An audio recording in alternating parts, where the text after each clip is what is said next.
The ship was quiet, too quiet. Tay did not like it when things were this calm. He had been working on cargo ships for 12 years, and he had learned one simple truth. The universe did not stay peaceful for long.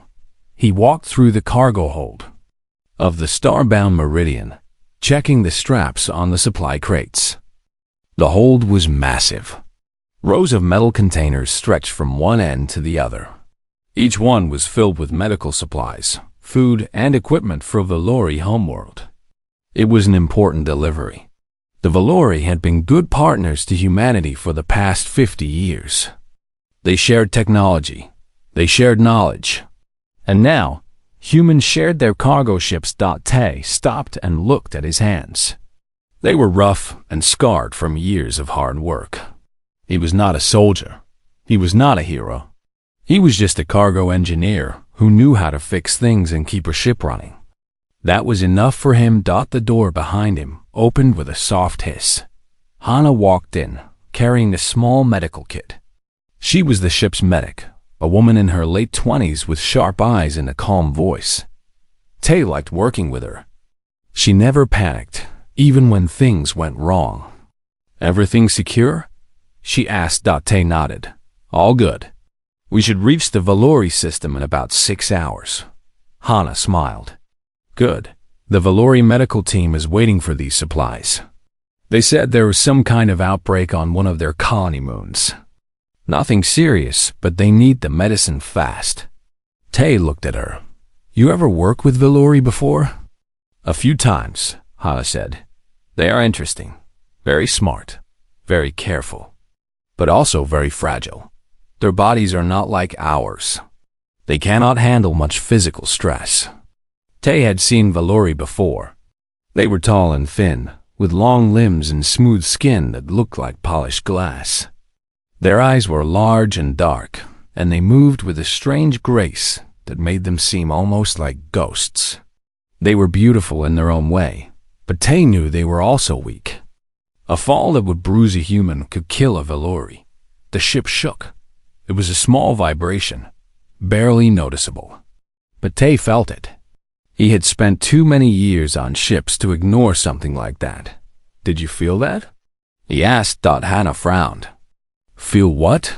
Before Tay could answer, the ship shook again. This time, it was stronger. The lights flickered. A deep groan echoed through the hull, like the sound of metal bending under pressure. Then the alarm started. Red lights flashed across the cargo hold. A loud siren filled the air. Tay grabbed Hana's arm and pulled her toward the door. "We need to get to the bridge," he said. They ran through the corridors. Other crew members rushed past them, their faces filled with fear. Tay saw 2 Valori pressed against the wall, their thin bodies shaking.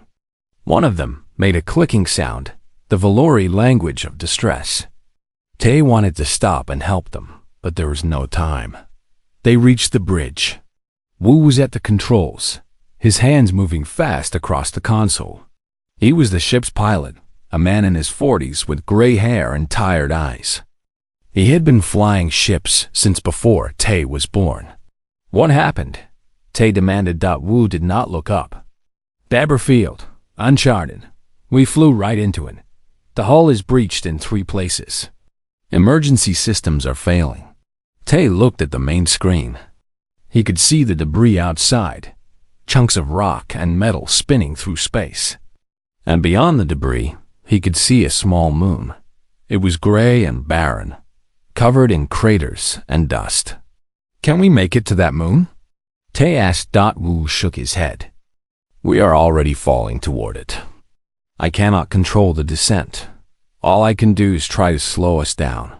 The ship shook again, harder this time. Tay lost his balance and fell against the wall. Hana grabbed a railing to steady herself. On the screen, the moon grew larger and larger. "Everyone hold on," Wu shouted. Tay grabbed Hana and pulled her close. He wrapped his arms around her and pressed his back against the wall. If something flew at them, he would take the hit. That was all he could think to do. The ship screamed. Metal twisted. Glass shattered. Tay felt something sharp cut across his arm, but he did not let go. He could hear the Valuri crying out in fear, their clicking sounds mixing with the roar of the dying ship. Then everything went dark. Tay did not know how long he was unconscious. It could have been minutes. It could have been hours. When he opened his eyes, he saw only dust and shadows. He tried to move. Pain shot through his body, but nothing felt broken. He looked down at his arms. They were covered in cuts, and blood was dripping onto the floor. But he was alive. Hannah? He called out. No answer. He pushed himself up and looked around. The bridge was destroyed. The walls were cracked. The ceiling had collapsed in several places. Sparks flew from broken wires. The main screen was shattered. He found Hannah a few meters away. She was lying on the ground, unconscious but breathing. A piece of metal had cut her leg, but the wound did not look deep. Tay tore a strip from his shirt and wrapped it around her leg to stop the bleeding. "Stay with me," he whispered. He looked toward the front of the ship. Through the cracked viewport, he could see the surface of the moon. Gray rocks, dust, nothing else. No help, no rescue. Just empty land stretching in every direction. Then he heard it. A faint clicking sound. The Valuri. Tay stood up. His legs were shaking, but he forced himself to move. He walked through the wreckage, following the sound. It was coming from the cargo hold. When he reached the hold, he stopped. The scene before him was terrible. Half of the hold had collapsed. Huge metal beams had fallen from the ceiling. Cargo containers were crushed and scattered everywhere. And beneath one of the fallen containers, Tay saw them. 3 Valuri, trapped under the weight of twisted metal. Their thin bodies were pressed against the ground. Their dark eyes were wide with fear. One of them, a Valuri named Oren, looked at Tay and made a weak clicking sound. Tay understood. They were asking for help. He looked at the container. It was massive, far too heavy for one person to lift. He had no tools. The emergency equipment was buried somewhere in the wreckage. There was no one else to help. Tay looked at his bleeding hands. Then he looked at the trapped Valuri. He did not hesitate. He walked forward, grabbed the edge of the container, and began to pull.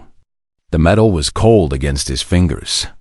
Tay gripped the edge of the container and pulled with everything he had. His muscles burned. His arm shook. But the container did not move. He stopped and took a breath. Blood was dripping from the cuts on his hands, leaving dark stains on the gray metal. The air was thin here. His torn suit was letting oxygen escape slowly.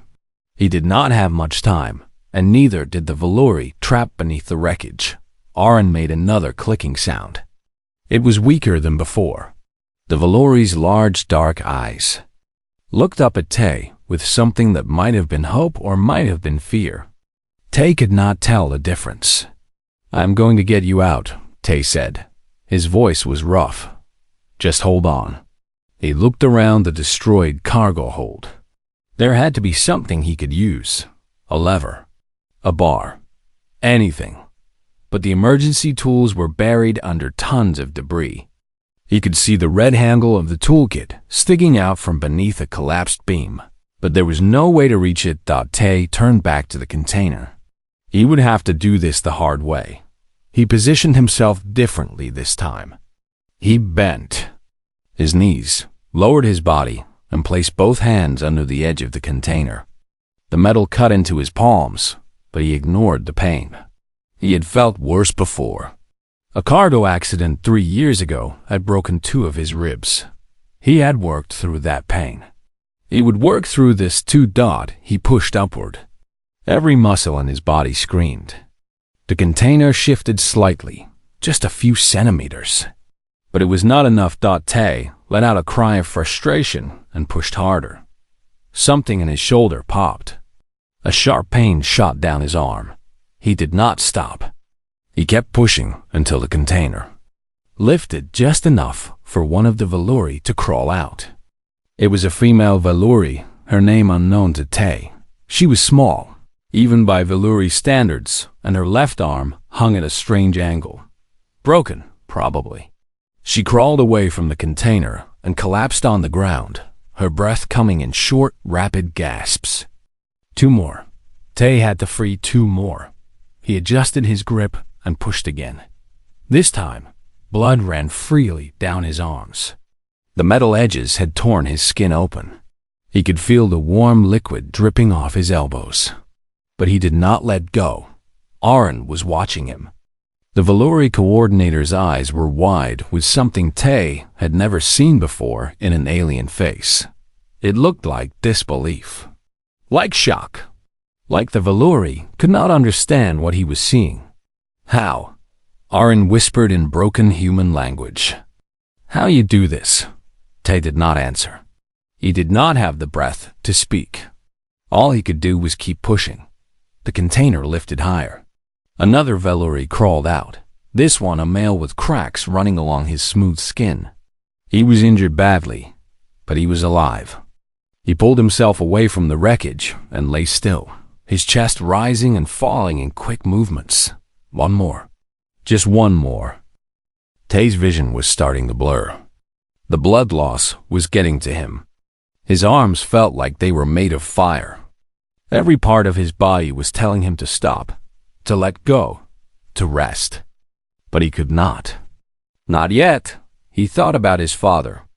The old man had worked in the mines on Earth's moon for 30 years. He had never complained, not once. When Tay was young, he had asked his father how he kept going when things got hard. His father had looked at him with tired eyes and said, "You just do." That is what humans do. We keep going. Tay kept going.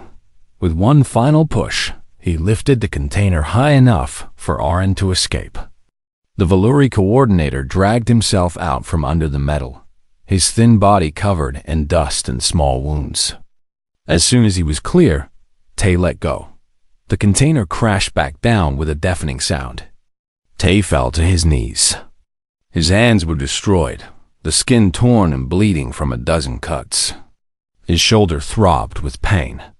His breath came in short, painful gasps. But the Valuri were free. All 3 of them. Tay stayed on his knees for a long moment. The world was spinning around him. He could hear his own heartbeat pounding in his ears. He wondered if this was what dying felt like. Then he heard footsteps. Hannah appeared through the dust, limping but awake. Her face went pale when she saw him. Tay. She rushed to his side and grabbed his arms. When she saw his hands, she let out a small gasp. "What did you do?" "Freed them," Tay said. His voice was barely a whisper. They were trapped. Hannah looked at the 3 Valuri, then at the massive container, then back at Tay. She seemed to be trying to understand how one person could have done this.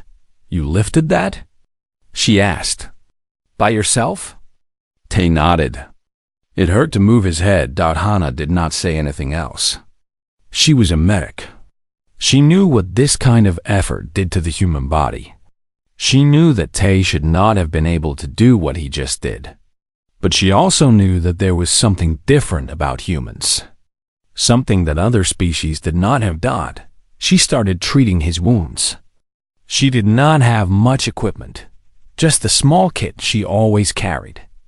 But she did what she could, wrapping his hands in clean bandages and giving him a shot of painkillers. While she worked, Aaron crawled closer. The Valuri coordinator was still staring at Tay with those large, dark eyes. "I do not understand," Aaron said slowly. "Your body is damaged. You are losing blood. You should not be able to move. But you saved us. How?" Tay looked at him. He did not know how to explain it. How do you explain to an alien what it means to be human? How do you describe the feeling of pushing past your limits because someone else needs you? "I just did," Tay said finally. "You needed help. So I helped." Aaron was silent. He seemed to be thinking about those words, trying to understand them. But Tay could see in his eyes that the Valuri did not truly understand. Maybe he never would. Hannah finished wrapping Tay's hands. "We need to find shelter," she said. "This part of the ship is not stable, and we need to check on the others." Tay nodded and tried to stand. His legs almost gave out, but Hannah caught him.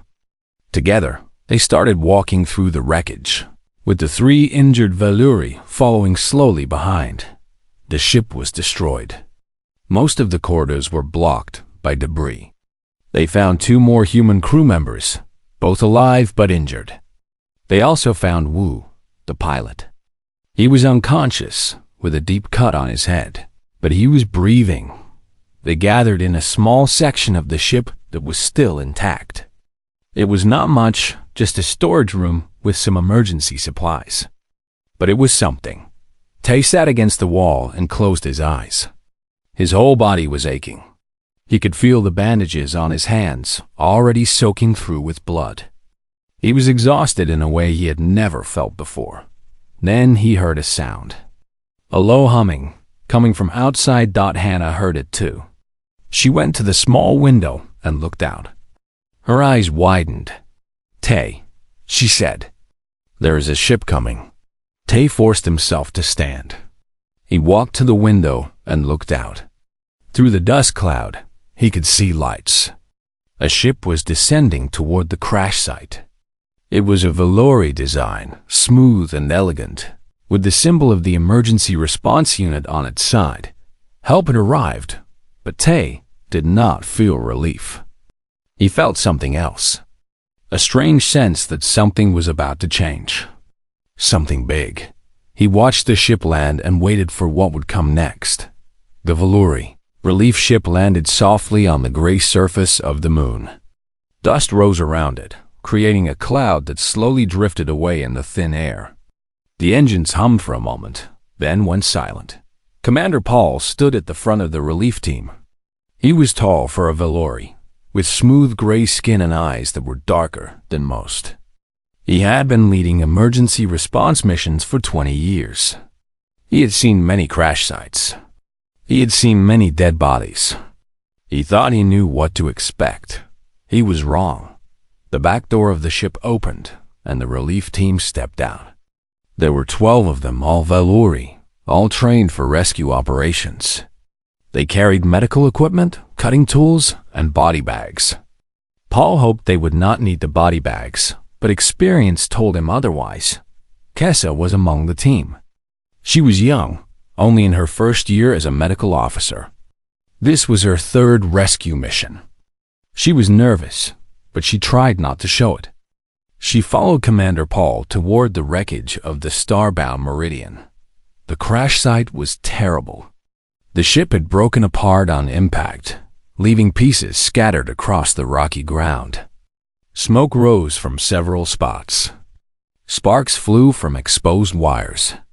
The main body of the ship was half buried in the crater, its hull cracked open like a broken egg. "Spread out," Paul ordered. "Search for survivors. Be careful of unstable structures." The team moved forward. Kessa stayed close to Paul as they approached the largest section of the wreckage. She could hear sounds coming from inside, voices, movement. That was a good sign. It meant someone was still alive. They climbed through a gap in the hull and entered what remained of the ship's interior. The corridors were dark and filled with debris. Emergency lights flickered weakly. The air smelled like smoke and blood. Then they reached the cargo hold. Kessa stopped. She could not believe what she was seeing. A human stood in the center of the hold. He was covered in dust and blood. His suit was torn in multiple places. His arms were wrapped in bandages that had turned dark red from the blood soaking through them. Behind him, several survivors sat or lay on the ground, Valori and humans together. The human turned and looked at them. His face was pale, and there were dark circles under his eyes. He looked like he should be dead. But he was standing. He was moving. He was speaking. "Over here," the human said. His voice was rough but clear. "We have wounded." 3 Valuri with broken bones, 2 humans with head injuries, 1 human with internal bleeding. He needs surgery soon. Commander Paul stared at the human. He had seen many things in his career, but he had never seen anything like this. The human's body showed signs of extreme physical trauma. His hands looked like raw meat. His shoulder was swollen and probably dislocated. Yet he was giving a calm, organized report like nothing was wrong. What happened here? Paul asked. The human pointed to a massive cargo container lying on its side. That fell on 3 of the Valuri crew. They were trapped. I got them out. Paul looked at the container. It was enormous, weighing at least 1,000 kilograms. He looked at the human's destroyed hands. He understood what had happened, but his mind refused to accept it. You moved that? Paul asked. Alone? There was no one else, the human said simply.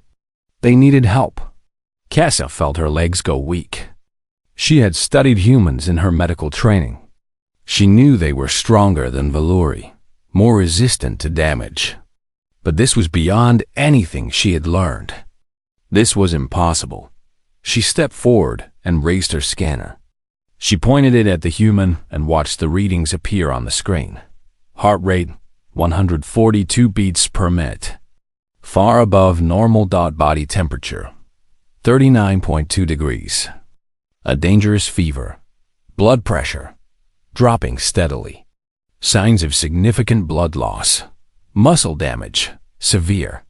Multiple tears in both arms and shoulders. The scanner beeped a warning. According to these readings, the human should be in shock. He should be unconscious. He should be dying, but he was not. Sir, Kessa said to Paul, her voice shaking. His body is failing. He should not be standing. The human heard her. He looked at her with tired eyes and smiled slightly. I will sit down after everyone else is taken care of. Paul turned to his team. Get the wounded on stretchers. Move them to the ship immediately. He paused and looked at the human. You, too. You need medical attention. The human shook his head. There are more survivors in the other sections. I heard voices earlier.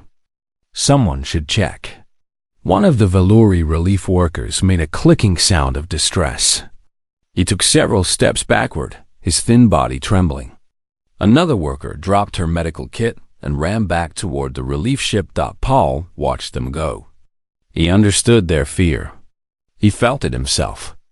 There was something deeply unsettling about watching a creature push through injuries that should have killed it. The human was not acting like a wounded animal. He was not showing fear or desperation. He was acting like the injuries did not matter. That was terrifying. Kessa forced herself to stay calm. She was a medical officer. Her job was to help the wounded, not to run away from them. She walked toward the human and held out her hand. Please, she said. Let me look at your wounds. The human hesitated. Then he held out his bandaged hands. Kessa carefully unwrapped one of them and had to stop herself from making a sound of horror. The skin was torn in multiple places. She could see muscle and even bone in some spots. The damage was extensive. How are you not screaming? She asked quietly. The human looked at his hand like it belonged to someone else. It hurts, he admitted. It hurts a lot. But pain is just information. It tells you something is wrong. It does not mean you have to stop. Kessa did not understand. For Valuri, pain was overwhelming. Their bodies were not built to handle severe trauma. When a Valuri was badly injured, their nervous system would shut down to protect them. They would fall unconscious long before the damage reached this level. Humans were different. Somehow, impossibly, they could keep going. The other relief workers were loading the wounded onto stretchers. Paul supervised the operation, but his eyes kept returning to the human. He would have to write a report about this. He would have to explain what he had seen. He was not sure anyone would believe him. Finally, all the survivors were on their way to the relief ship.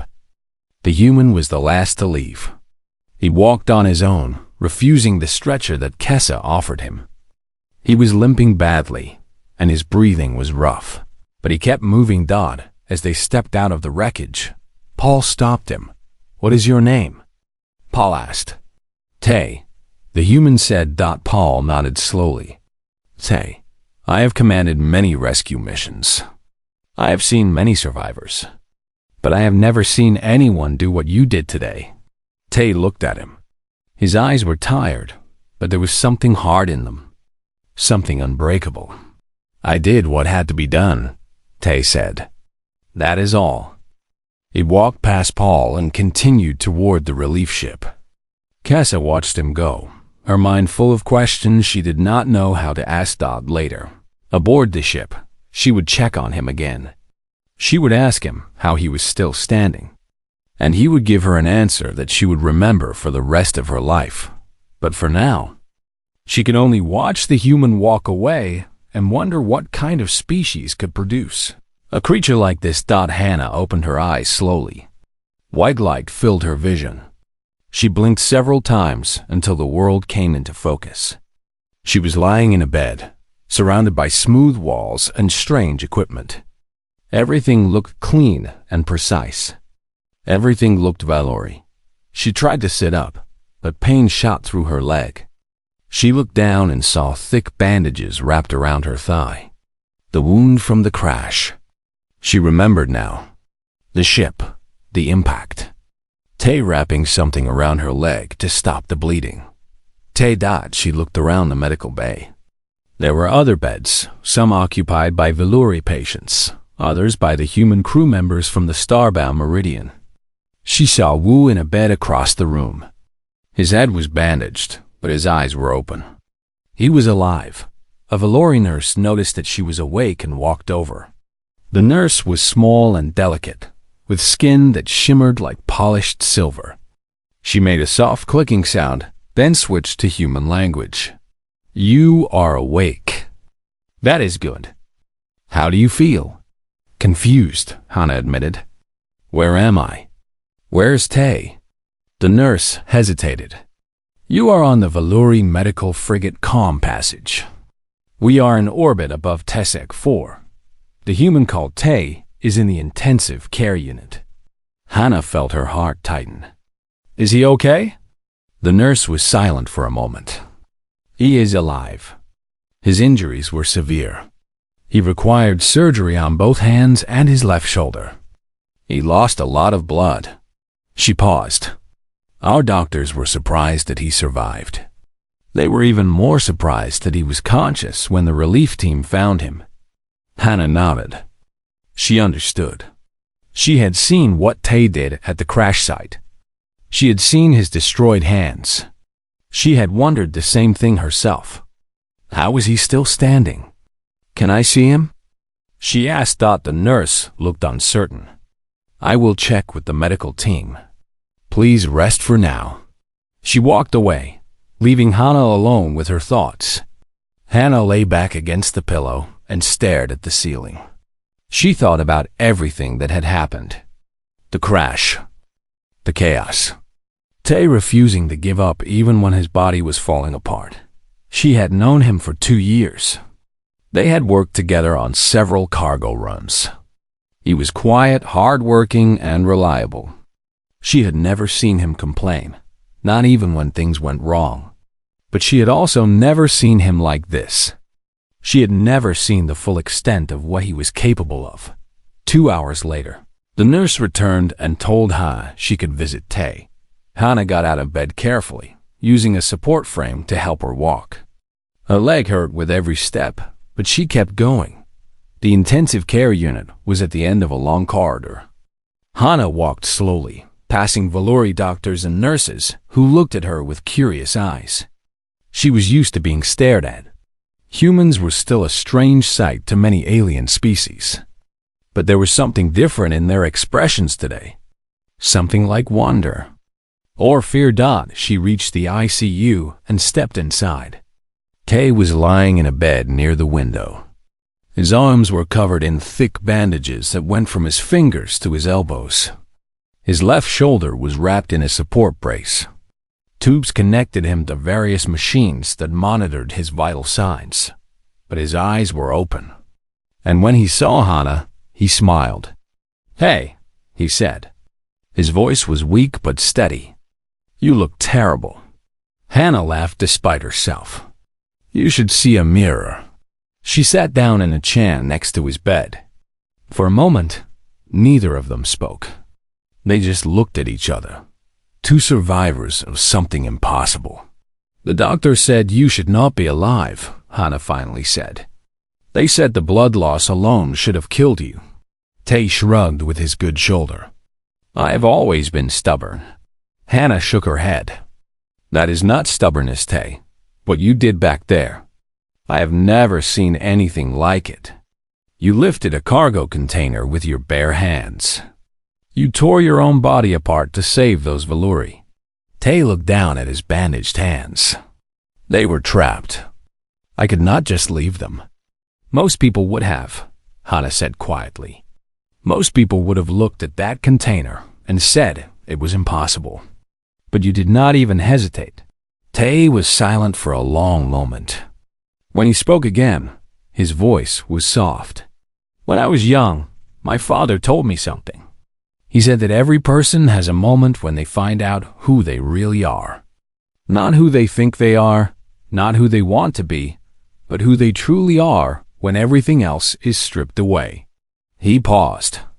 "I guess that was my moment." Hannah reached out and gently touched his arm.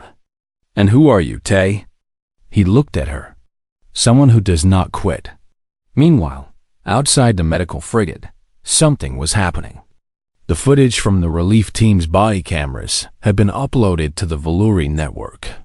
It showed everything. The crash site, the wreckage, and the human standing in the middle of it all, covered in blood, still working even though his body was failing. The video spread quickly. Within hours, millions of Valuri had seen it. Within days, it had reached other species across the galaxy. The reactions were intense. Some Valuri were frightened. They had always known humans were stronger than them, but they had not understood what that truly meant. Watching a human push through injuries that would have killed any Valuri 10 times over was disturbing. It made them question what else humans could do. Others were fascinated. Scientists analyzed the footage, trying to understand how the human body could endure such trauma. They wrote papers about human endurance, human pain tolerance, human willpower. One scholar released a report with a title that quickly became famous across the galaxy. Humans, the species that refuses to die. The report spread through academic circles and into popular culture. It described the human ability to ignore pain, to push past physical limits, to keep fighting even when victory seemed impossible. It compared humans to other species and found them unique in one critical way. Every other species had a breaking point. A moment when the body said no, and the mind had no choice but to obey. But humans seemed different.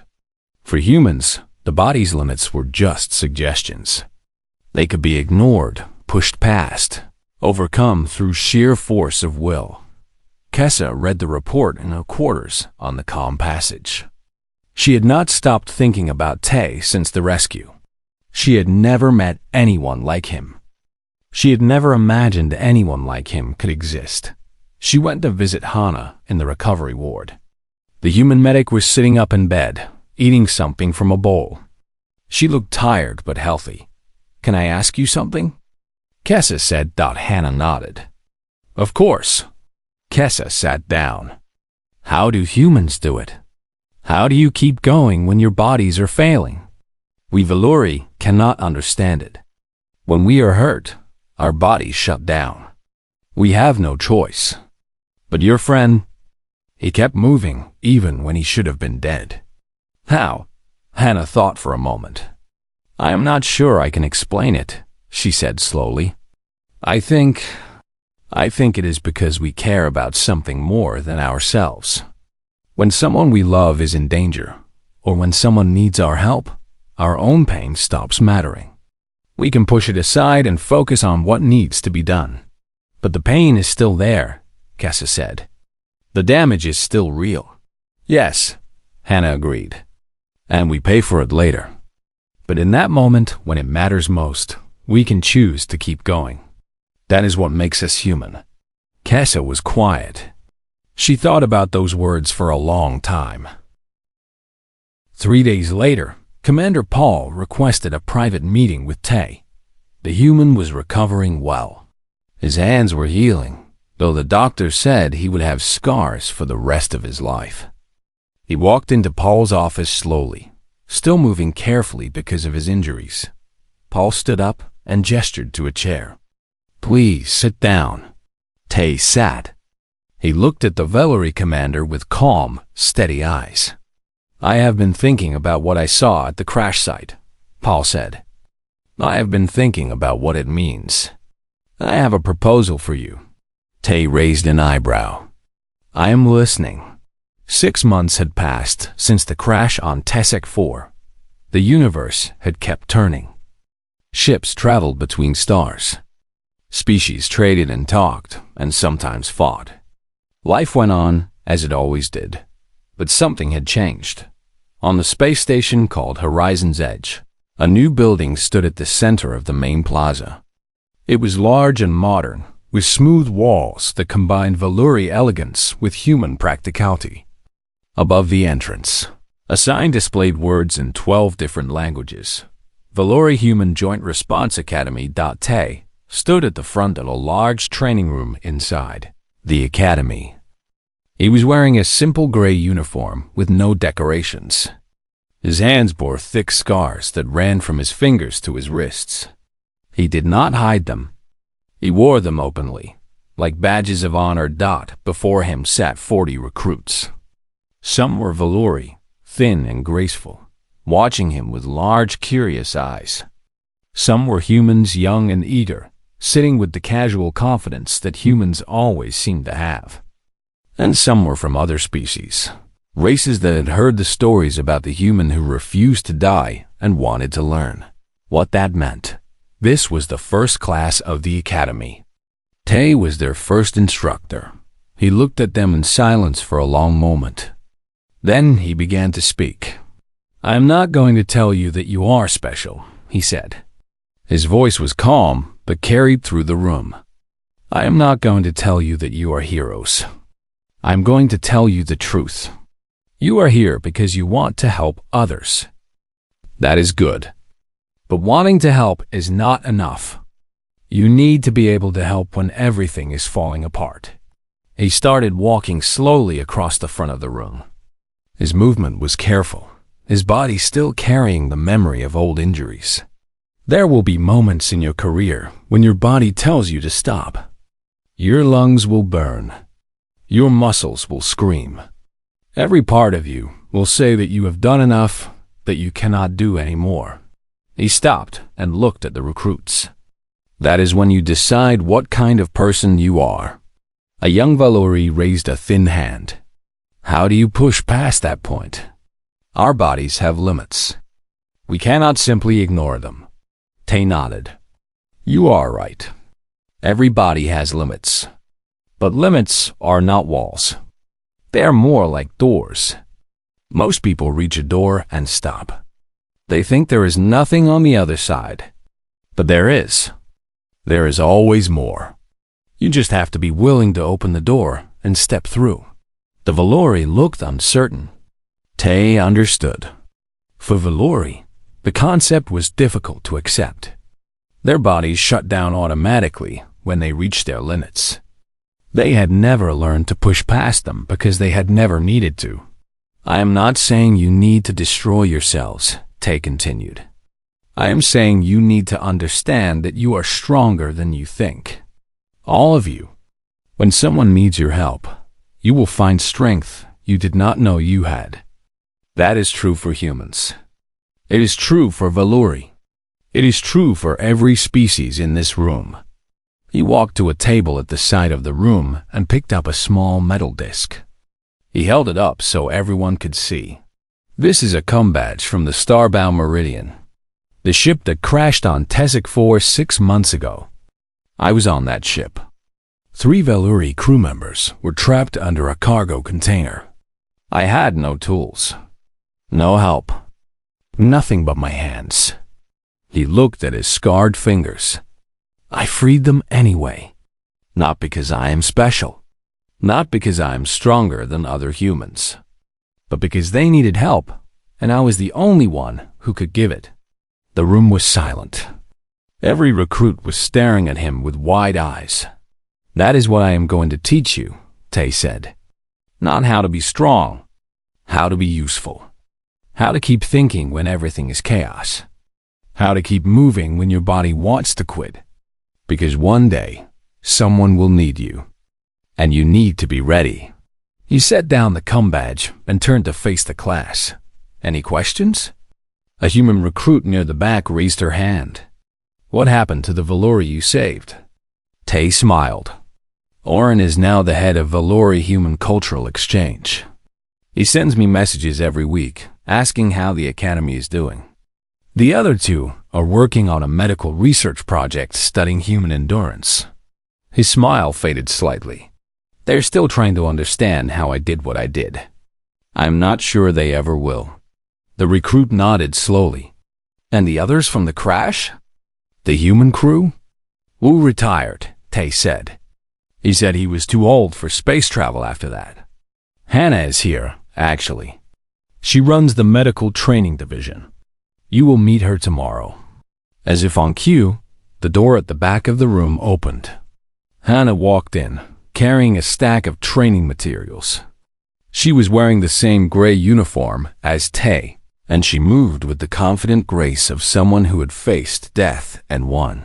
She nodded at Tay and set the materials on a side table.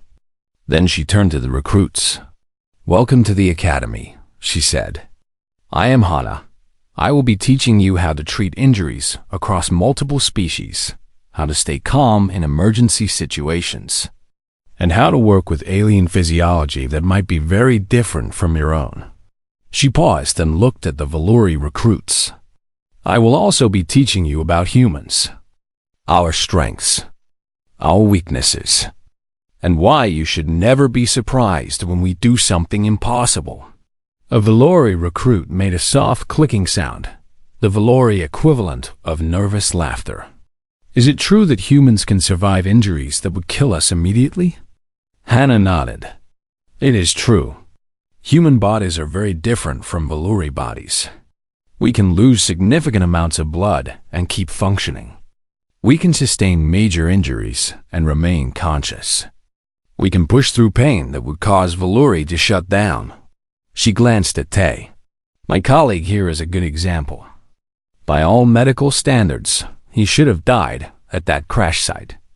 But he did not, because he decided not to. The Valori recruit's eyes went wide. You can decide not to die? Tay and Hannah exchanged a look. Then Tay spoke. Not exactly. We cannot control everything, but we can control how hard we fight. And sometimes, fighting hard enough makes the difference. The class continued for another 2 hours. Tay and Hana taught the recruits about emergency response protocols, about working in hostile environments, about the importance of teamwork and communication. The recruits listened carefully, taking notes, asking questions. When the class ended, the recruits filed out of the room.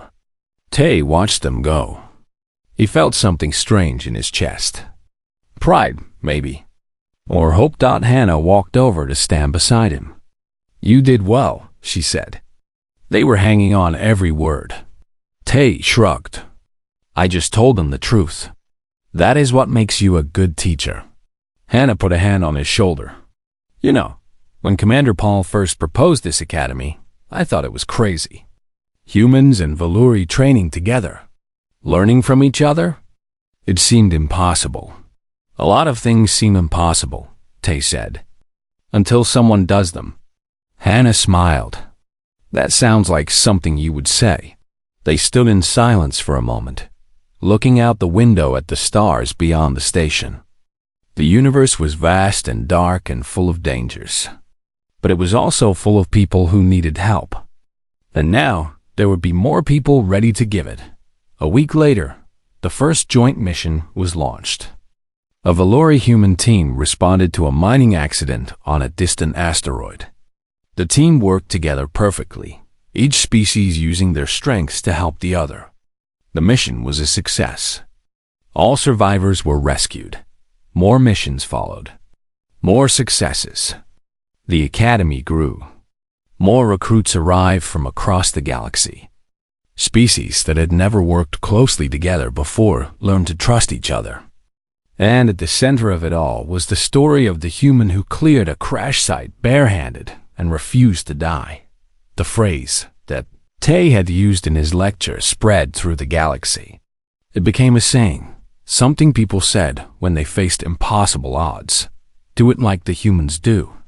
It meant to push past your limits, to fight harder than you thought you could, to never give up, even when everything said you should. Years later, Tay would retire from the academy. He would return to Earth and live quietly, far from the stars he had traveled for so long. But his legacy would continue. Thousands of recruits trained at the academy he helped create. Thousands of lives saved by the lessons he taught. And somewhere, in a small museum on the Valori homeworld, a metal cargo container sat on display. It was dented and scarred, with marks where human fingers had gripped the metal and pulled. A plaque beside it read, "Moved by a human named Tay, using nothing but his hands to save 3 Valori lives." Visitors came from across the galaxy to see it.